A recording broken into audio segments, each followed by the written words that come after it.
ఆంధ్రప్రదేశ్ని సర్వనాశనం చేశారు. సూటుగా నేను ముఖ్యమంత్రి గారిని అడుగుతున్నా, పర్యావరణ శాఖ మంత్రి గారిని అడుగుతున్నా. అటువంటి ఫోర్బ్స్ పత్రికలో దీని మీద 3 పేజీలు రాశారు. ఇది ఇండస్ట్రీ పెట్టడానికి అమెరికన్స్ 72% అమెరికన్స్ సిద్ధంగా లేరు, వాళ్ళు వద్దనుకుంటున్నారు. దీనికంటే న్యూక్లియర్ పవర్ ప్రాజెక్టే తక్కువ నష్టం అని చెప్పి వాళ్ళు అనుకుంటున్నారు.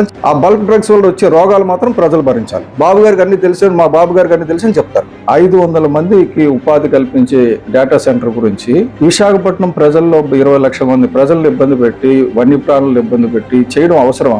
నియంతృత్వ ధోరణి పోవాలి. మీరు వ్యాపారస్తులకు పనికొచ్చే కార్యక్రమం చేస్తూ ప్రజలను ఇబ్బంది పెడితే ఇటువంటి అహంకారం వల్ల మీరు నష్టపోతారు. నేను 100% తప్పుపడుతున్నాను. ఎందుకంటే ప్రజలు మీకు దానికి అధికారం వల్ల యువతకు కూడా పిలిపిస్తున్నాను.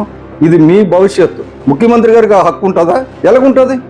ఎవరైనా ఏదైనా చెప్తే అభ్యంతరాలు తెలియజేస్తే, ఒకవేళ యువత అభ్యంతరం తెలియజేస్తే, లేదంటే ఒక బాధ్యతాయుతమైన పౌరులు ఎవరైనా సరే అభ్యంతరాలు తెలియజేస్తే వాళ్ళు బొద్దింకలు లేదంటే అభివృద్ధి నిరోధకుల కింద మనం ముద్ర వేస్తున్నాం. నమస్తే అండి. ఇప్పుడు విశాఖపట్నంలో మన సున్నితమైన ప్రాంతాలని, కంబాలకొండ లాంటిది ఎక్కువ సెన్సిటివ్ జోన్స్ ని, అలాగే సింహాచలం కొండ వాళ్ళ ప్రాంతాన్ని, అలాగే భోగాపురం భూముల్ని, పంట భూముల్లో మన రాష్ట్ర ప్రభుత్వం డేటా సెంటర్స్ పెట్టాలనుకుంటుంది. ఎవరైనా ఏదైనా చెప్తే అభ్యంతరాలు తెలియజేస్తే, ఒకవేళ యువత అభ్యంతరం తెలియజేస్తే, లేదంటే ఒక బాధ్యతాయుతమైన పౌరులు ఎవరైనా సరే అభ్యంతరాలు తెలియజేస్తే వాళ్ళు బొద్దింకలు లేదంటే అభివృద్ధి నిరోధకుల కింద మనం ముద్ర వేస్తున్నాం. మనం ఒకటి చూడాల్సింది ఏంటంటే నియంతృత్వ ధోరణి పోవాలి. ఇక్కడ ఉన్న రాజకీయ నాయకుల్ని అపాయింట్ చేసింది ప్రజలు. ప్రజలకు వ్యతిరేకంగా వచ్చే కార్యక్రమం, ప్రజలకు పనికొచ్చే కార్యక్రమం చేయాలి. కానీ మీరు వ్యాపారస్తులకు పనికొచ్చే కార్యక్రమం చేస్తూ ప్రజలను ఇబ్బంది పెడితే అది మంచిది కాదు. మీకు కానీ భవిష్యత్తుకు కానీ మంచిది కాదు. ఎందుకంటే ఇటువంటి అహంకారం వల్ల మీరు నష్టపోతారు. ఎందుకంటే ఇది మళ్ళీ 5 ఏళ్ళకు ఒకసారి మళ్ళీ మీరు ప్రజల దగ్గరికి రావాలి కదా. ఇప్పుడు ఇక్కడ ఏమంటే మేము గూగుల్ డేటా సెంటర్ పెడుతున్నాం, మంచి ఉపాధి తీసుకొస్తున్నాం అని చెప్పారు. నేను ఈ డేటాని అంటే మీరు ఆర్టిఫిషియల్ ఇంటెలిజెన్స్ హబ్ కింద తీసుకొస్తామంటున్నారు కదా అందరూ. ఇప్పుడు ఆర్టిఫిషియల్ ఇంటెలిజెన్స్ హబ్ కాబట్టి ఆర్టిఫిషియల్ ఇంటెలిజెన్స్ని అడగండి. 1 గిగావాట్స్ డేటా సెంటర్ ఎంతమందికి ఉపాధి కల్పిస్తుంది?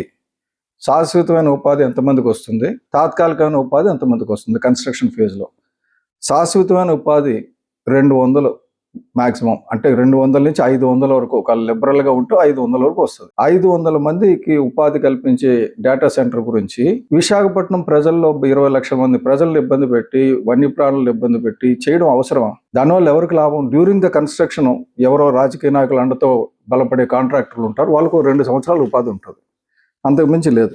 ఇంకోటి ఏమంటే ఏదైనా చేయాలనుకుంటే, ఏదైనా ఇండస్ట్రీ నెలకొల్పాలనుకుంటే ఈ దేశంలో ఎన్విరాన్మెంట్ యాక్ట్స్ ఉన్నాయి, పర్యావరణ చట్టాలు.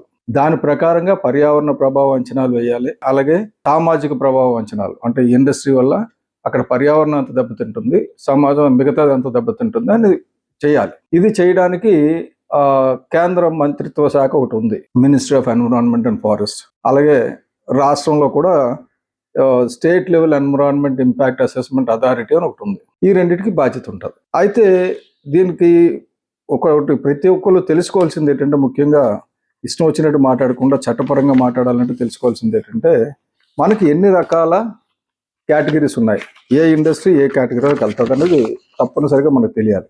కేటగిరీ ఏ ప్రాజెక్ట్స్ అంటే భారీ మన ఉక్కు కర్మాగారాలు కానీ, లేకపోతే థర్మల్ ప్లాంట్స్ కానీ, సిమెంట్ ప్లాంట్స్ కానీ, ఇటువంటివన్నీ కూడా ఆ కేటగిరీలోకి వస్తాయి. అంటే పర్యావరణం మీద ప్రభావం పడేవి. అది కేంద్రం చేయాలి. అందులో ఏంటంటే ఎన్విరాన్మెంట్ ఇంపాక్ట్ అసెస్మెంట్ తప్పనిసరి, అలాగే పబ్లిక్ హియరింగ్ కంపల్సరీ. ఈ 2 లేకుండా ముందుకెళ్ళడానికి లేదు. అది కేటగిరీ ఏ. కేటగిరీ బి అంటే రాష్ట్ర స్థాయి, కొద్దిగా తక్కువ ప్రభావం చూపించేది, అంటే అంతర్జాతీయ జాతీయ స్థాయి కాకుండా చిన్నది. దానికి ఏంటంటే దానికి కూడా ఎన్విరాన్మెంట్ ఇంపాక్ట్ అసెస్మెంట్ కంపల్సరీ, అలాగే ప్రజాభిప్రాయ సేకరణ తప్పనిసరి. ఇంకోటి కేటగిరీ B2 అని ఉంది. కేటగిరీ B2 అంటే ఏమాత్రం పర్యావరణానికి విఘాతం కలిగించిన ఇండస్ట్రీ, అది డైరెక్ట్గా ఇచ్చేయవచ్చు. ఇప్పుడు డేటా సెంటర్ అన్న దాన్ని ఏమాత్రం పర్యావరణానికి అడ్డులేని దేని కింద రాష్ట్ర ప్రభుత్వం క్లియర్ చేయడాన్ని నేను 100% తప్పుపడుతున్నాను. ఎందుకంటే ప్రజలు మీకు దానికి అధికారం వల్ల ఇలాంటి తప్పుడు పనులు చేయడానికి చంద్రబాబు నాయుడు గారికి కానీ వాళ్ళ అబ్బాయికి కానీ అధికారం లేదు. అంతా నా ఇష్టం అంటే కుదరదు. ఎందుకంటే ప్రపంచ సంక్షోభం నుంచి మనం కొన్ని పాఠాలు నేర్చుకోవాలి. ఐర్లాండ్, నెదర్లాండ్స్ అంటే ఆమ్స్టర్డామ్, అలాగే సింగపూర్ లాంటి అభివృద్ధి చెందిన దేశాల్లో మెగా డేటా సెంటర్ కాదు, హైపర్ డేటా సెంటర్ అని పెట్టారు. హైపర్ స్కేల్ డేటా సెంటర్లో సైజ్ ఎంత అంటే 50 మెగావాట్స్ నుంచి 200 మెగావాట్స్. మనం 1000 మెగావాట్స్ పెడుతున్నాం. 50 నుంచి 200 మెగావాట్స్ చేస్తేనే వాళ్ళు గ్రిడ్ ఫెయిల్యూర్స్ అవుతున్నాయని, అక్కడ వాటర్ స్కేర్సిటీ వస్తుందని, అనుకున్నంత ఎంప్లాయ్మెంట్ రాలేదని, ప్రతిరోజు లక్షల లీటర్ల నీరు ఖర్చు అవుతుందని గోల పెడుతున్నారు. అటువంటి ఇండస్ట్రీని మన దేశానికి తీసుకొచ్చినప్పుడు ఏమైనా ఎంత బాధ్యతగా ఉండాలి? మనకు కాకపోతే వాడికి వెళ్ళిపోతుంది, వాడికి కాకపోతే వీడికి వెళ్ళిపోతుందని ఇదే పని చేసి రాష్ట్రంలో భూగర్భ జలాల్ని కంబైన్డ్ స్టేట్లో హైదరాబాద్లో దాదాపు 25 స్క్వేర్ కిలోమీటర్స్ భూగర్భ జలాల్ని ఈ బల్క్ డ్రగ్ ఇండస్ట్రీస్తో నింపేశారు. ఎందుకంటే వాళ్ళకి అడ్వాన్స్ కంట్రీస్కి బల్క్ డ్రగ్ పెట్టరు వాళ్ళు. ఎందుకంటే బల్క్ డ్రగ్ నుంచి కాలుష్యం వస్తుంది, వాళ్ళ పర్యావరణం పాడైపోతుంది. బల్క్ డ్రగ్ మీరు తయారు చేసి ఇస్తే వాళ్ళు మాత్రలు మాత్రం తయారు చేసి మనకు అమ్ముతారు. ఆ బల్క్ డ్రగ్స్ వల్ల వచ్చే రోగాలు మాత్రం ప్రజలు భరించాలి, పక్షులు భరించాలి, జంతువులు భరించాలి, మన పర్యావరణం పాడవాలి.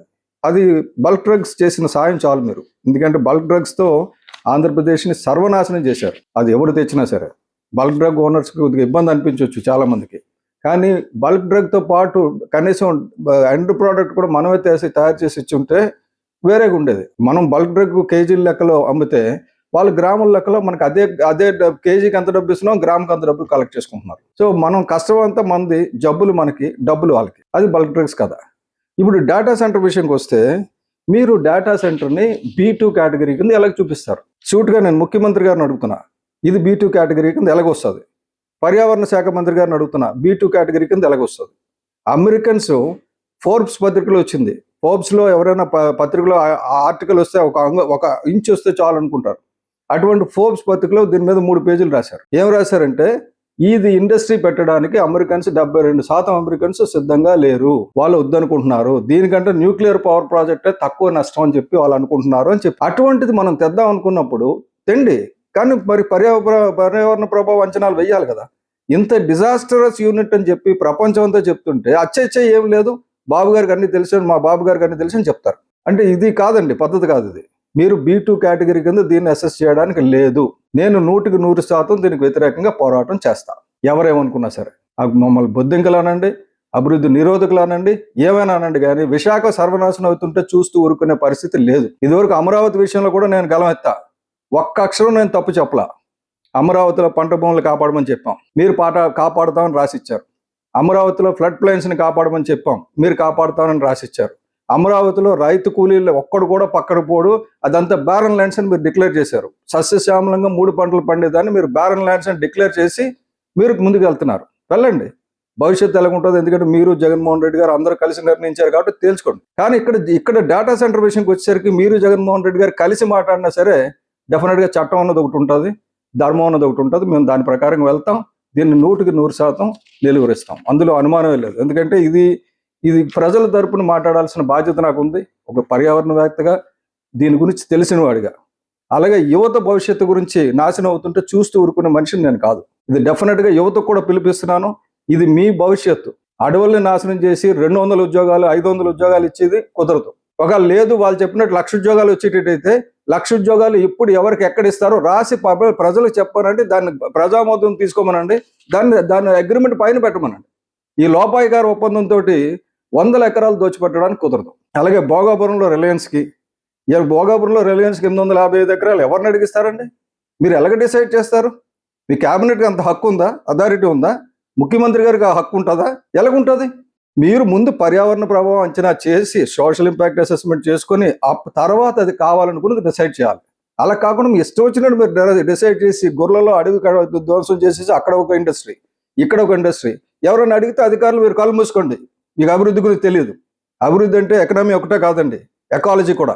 సో ఎకాలజీకి ఎగనెస్ట్గా వెళ్ళి ఎకానమీ గురించి ట్రై చేస్తే మాత్రం అది శాశ్వతమైన ఎకానమీ కాదు, అది పర్యావరణాన్ని పరిరక్షించే అభివృద్ధి ప్రస్థానం ఎంత మట్టుకు కాదు. దీన్ని నేను తీవ్రంగా ప్రతిఘటిస్తున్నాను.